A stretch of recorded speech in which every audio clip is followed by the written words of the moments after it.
Short note on electrophoresis. Electrophoresis হলো একটি অত্যাধুনিক কৌশল যেখানে বৈদ্যুতিক ক্ষেত্রের প্রভাবে চার্জিত কণাগুলোকে তাদের আকার, চার্জ এবং আকৃতির ভিত্তিতে যুক্ত করা হয়, এবং এই প্রক্রিয়াটি মূলত কলোয়েডাল রসায়ন, জীবরসায়ন এবং আণবিক জীববিজ্ঞানে বহুলভাবে ব্যবহৃত হয়, যেখানে একটি প্রোটিন, ডিএনএ এবং অন্যান্য জৈব অণুগুলোকে বিশ্লেষণ করতে সহায়ক। Electrophoresis is a sophisticated technique where charged particles are separated based on their size, charge, and their shape under the influence of an electric field. And these processes are primarily used in colloidal chemistry, biochemistry, and molecular biology, where it helps to analyze proteins, DNA, and other organic molecules. এই পদ্ধতিতে একটি বৈদ্যুতিক ক্ষেত্র প্রয়োগ করা হয়, যার ফলে চার্জিত কণাগুলো তাদের চার্জের ভিত্তিতে অ্যানোড ধনাত্মক প্রান্ত বা ক্যাথোডের ঋণাত্মক প্রান্ত দিকে স্থানান্তরিত হয়, এবং কণাগুলোর স্থানান্তর গতি তাদের চার্জের পরিমাণ এবং আকারের উপর নির্ভরশীল, যেখানে ছোট এবং উচ্চ চার্জ যুক্ত কণাগুলো দ্রুত স্থানান্তরিত হয়। In this method, an electric field is applied, causing charged particles to migrate toward the anode or a cathode based on their charge, and the migration speed of the particles depends on the amount of their charge and size. Where smaller and highly charged particles migrate faster. বিভিন্ন প্রকারের electrophoresis কৌশল রয়েছে, যেমন jail electrophoresis, যেখানে কণাগুলোকে একটি jail ম্যাট্রিক্সের মাধ্যমে পৃথক করা হয়, এবং ক্যাপিলারি ইলেকট্রোফোরেসিস, যেখানে কণাগুলোকে একটি সরু নলের মাধ্যমে পৃথক করা হয়, যা প্রতিটি কৌশল নির্দিষ্ট প্রকারের অণু এবং অ্যাপ্লিকেশনের জন্য উপযুক্ত। There are various types of electrophoresis techniques, such as gel electrophoresis, where particles are separated through a gel matrix, and capillary electrophoresis, where particles are separated through a narrow capillary tube.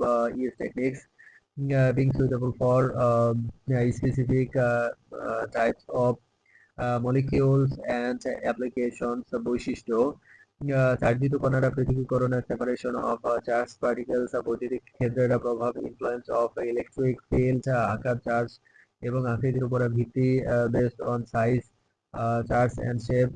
Gel electrophoresis, capillary electrophoresis, protein এবং DNA বিশ্লেষণ, protein and DNA analysis, colloidal রসায়ন, colloidal chemistry, জীব রসায়ন, biochemistry, আণবিক জীববিজ্ঞান, molecular biology.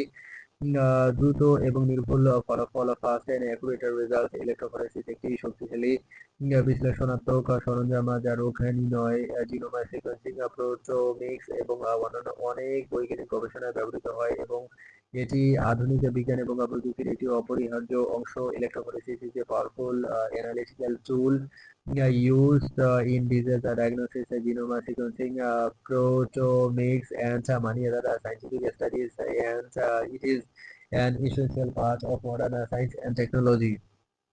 উদাহরণে DNA fingerprint এবং রোগ নির্ণয়ের জন্য এই কৌশলটি বহুলভাবে ব্যবহৃত হয়, যেখানে ডিএনএ এবং প্রোটিনের নমুনাগুলো পৃথক করে বিশ্লেষণ করা হয়। Example: this technique is widely used in DNA fingerprint and disease diagnosis, where DNA and protein samples are separated and analyzed. প্রোটিনের বিশুদ্ধকরণ এবং বিশ্লেষণের জন্য জেল ইলেকট্রোফোরেসিস ব্যবহার করা হয়, যা ঔষধ শিল্পে নতুন ওষুধ আবিষ্কারে সহায়ক। Jail electrophoresis is used for protein purification and analysis, which helps in the discovery of new drugs in the pharmaceutical industry. উদাহরণ: ক্যাপিলারি ইলেকট্রোফোরেসিস দ্রুত এবং স্বয়ংক্রিয় বিশ্লেষণ সরবরাহ করে, যা পরিবেশ বিজ্ঞান এবং খাদ্য শিল্পে ব্যবহৃত হয়। Capillary electrophoresis provides a rapid and automated analysis, which is used in environmental science and food industry. RT-PCR পদ্ধতিতে ডিএনএ এবং আরএনএ নমুনাগুলোকে বিশ্লেষণ করতে ইলেকট্রোফোরেসিস ব্যবহার করা হয়, যা কোভিড-19 এর মতো রোগের দ্রুত শনাক্তকরণে সহায়ক। Electrophoresis is used to analyze the DNA and RNA samples in the RT-PCR method, which helps in the rapid detection of diseases like COVID-19.